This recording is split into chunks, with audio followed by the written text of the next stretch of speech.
Ça va, vous aimez cette réponse? C'est complètement rageant. Très bien, oui, boum! Boum, 3 points. 2 Alors, points, oui, 3 points. Three Pardon, points. ouais. Le processus pour traduire les textes en anglais, ça s'est passé en 3 fois. Moi, j'ai commencé à écrire d'abord et après, on a fait le point avec Nicolas et Fabien pour voir comment on peut améliorer les choses. Et ensuite, troisième chose, c'est qu'il faut passer sur le concret de chanter en anglais, passer Nicolas à chanter en anglais. Et c'est là qu'on a vraiment peaufiné les prononciations, les R qui sont comme un R, et tout ça. Et du coup, j'ai envoyé les mémos vocaux à Nicolas, il a un peu peaufiné tout ça, d'avoir un anglais incroyable.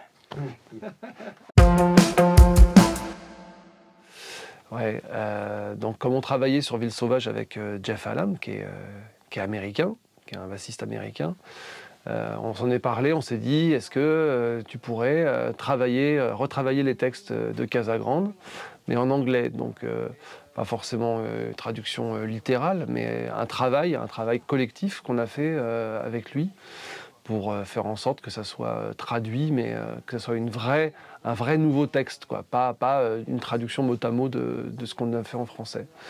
Donc on s'y est collé avec Fabien et Jeff, Fabien Martin, mon producteur et ingé son, pour travailler ces textes en anglais. On a échangé à distance, on s'est vu à Paris pour travailler ces textes.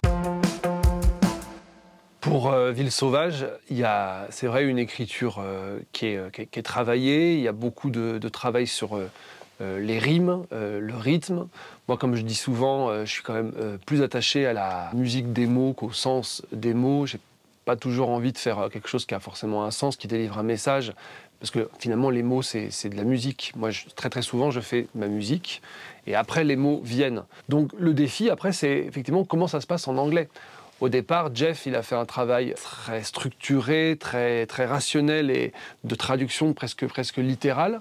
Et on s'est rendu compte que du coup, on perdait les rimes, on perdait le rythme, puisqu'on cherchait à traduire littéralement. Et donc, quand on a travaillé ensemble, je lui ai dit, mais Jeff, en fait, moi, je voudrais que le texte anglais soit un nouveau texte, comme je l'aurais écrit en français. Et pas seulement une traduction, juste pour que les gens qui avaient compris quelque chose en français le comprennent à nouveau en anglais.